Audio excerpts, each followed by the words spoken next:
Item ಯಾವುದೇ ಇರಲಿ try ಮಾಡಿ ಆಚಿ ಚಿಕನ್ ಮಸಾಲ. ಇನ್ನು ಪ್ರಜ್ವಲ್ ಆಪ್ತ ಗೆಳೆಯ ಹಾಗೂ ನಿರ್ದೇಶಕ ಈ ಪನ್ನ ನಾಗಾಭರಣ ಕೂಡ ಸೋಷಿಯಲ್ ಮೀಡಿಯಾದಲ್ಲಿ ವಿಡಿಯೋವೊಂದನ್ನು ಹಂಚಿಕೊಂಡಿದ್ರು. ಈಗ ನಟ ಪ್ರಜ್ವಲ್ ದೇವರಾಜ್ ಪರ ಮೇಘನಾ ರಾಜ್ ಕೂಡ ಬ್ಯಾಟ್ ಬೀಸಿದ್ದಾರೆ. ಯಾವುದೇ ವಿವಾದಕ್ಕೂ ಕೂಡ ಪ್ರಜ್ವಲ್ ತಲೆ ಹಾಕೋದಿಲ್ಲ. ಪ್ರಜ್ವಲ್ ಕೇವಲ ನಟ ಮಾತ್ರನಲ್ಲ, ಸಿನಿಮಾ ಸಹ ನಿರ್ಮಿಸಿದ್ದಾರೆ. ಅವ್ರ ಮೇಲೆ ಇಲ್ಲಸಲ್ಲದ ಆರೋಪಗಳನ್ನು ಮಾಡುವಂತಹದ್ದು ಸರಿಯಲ್ಲ. ಮೇಘನಾ ರಾಜ್ ಮಾತಿಗೆ ನಿರ್ದೇಶಕ ಪನ್ನ ನಾಗಾಭರಣ ಅವರು ಕೂಡ ಧ್ವನಿನಗೂಡಿಸಿದ್ದಾರೆ.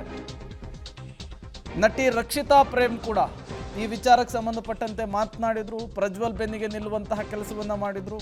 ಈಗ ಮತ್ತಷ್ಟು ಜನ ಪ್ರಜ್ವಲ್ ದೇವರಾಜ್ ಬೆನ್ನಿಗೆ ನಿಲ್ತಾ ಇದ್ದಾರೆ. ಸೊ ನಾನಿವತ್ತು ಈ ವಿಡಿಯೋ ಮಾಡ್ತಿರೋದು ಒಂದು ಅದ್ಭುತ ವ್ಯಕ್ತಿ ಬಗ್ಗೆ ಮಾತಾಡೋದು. Very dear friend of mind, ನನ್ನ ಚೈಲ್ಡ್ಹುಡ್ ಬಡಿ ಪ್ರಜ್ವಲ್ ದೇವರಾಜ್. ಪ್ರಜ್ವಲ್ನ ನಾನು ಈಗ ನೋಡಿರೋದಲ್ಲ, I have seen him since I was 4 to 5 years old. So ಆವತ್ತಿಂದ ಇವತ್ತಿನ ತನಕ I have seen one thing about Prajwal. He is a very gentle person.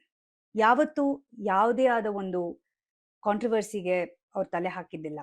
ಯಾವುದೇ ಆದ ಒಂದು ಅನ್ವಾಂಟೆಡ್ ಕಿರಿಕುಗಳನ್ನ ಮಾಡಿದ್ದಿಲ್ಲ. ಪ್ರತಿ ಸತಿ ಯಾರಿಗಾದ್ರೂ ಅವರ ಹೆಲ್ಪ್ ಬೇಕಿದ್ರೆ he's always there for them. ಅಂತ ಒಂದು ವ್ಯಕ್ತಿ ಒಂದು ಆಕ್ಟರ್ ಆದಾಗ ಯಾವ ರೀತಿ ಒಂದು ಸಿನಿಮಾಗೆ ಕಮಿಟ್ಮೆಂಟ್ ಕೊಡ್ಬೋದು ಅಂತ ನಿಮ್ಗೆ ಗೊತ್ತಾಗುತ್ತೆ. ಸೊ ನನ್ಗೆ ಪ್ರಜ್ವಲ್ ಜಸ್ಟ್ ಪರ್ಸನಲಿ ಅಲ್ಲ, ಪ್ರೊಫೆಷನಲಿ ನಾನು ಪ್ರಜ್ವಲ್ ಅವ್ರ ಜೊತೆ 2 ಸಿನಿಮಾ ಮಾಡಿದ್ದೀನಿ. ಸೊ ಆ 2 ಸಿನಿಮಾಲು ನಾನು ನೋಡಿದ್ ಒಂದೇ, his dedication, his discipline and his commitment to that film. ಪ್ರತಿ ಸತಿ ಅವರು ನನ್ನ ಹತ್ರ ಅವರ ಸಿನಿಮಾ ಜರ್ನಿ ಬಗ್ಗೆ ಮಾತಾಡ್ಬೇಕಾದ್ರೆ ಅಥವಾ ಯಾವುದೇ ಒಂದು ಪರ್ಟಿಕ್ಯುಲರ್ ಸಿನಿಮಾ ಬಗ್ಗೆ ಮಾತಾಡ್ಬೇಕಾದ್ರೆ ಪ್ರತಿ ಸಿನಿಮಾಕ್ಕೂ ಅವರು ಅಷ್ಟೇ ಪ್ರೊಫೆಷನಲ್ ಆಗಿ ಅಷ್ಟೇ ಪ್ರೀತಿಯಿಂದ ಒಂದು ಸಿನಿಮಾ ಬಗ್ಗೆ ಮಾತಾಡಿದ್ದಾರೆ. ಅಷ್ಟೇ ಅಲ್ಲದೆ he comes from a film family.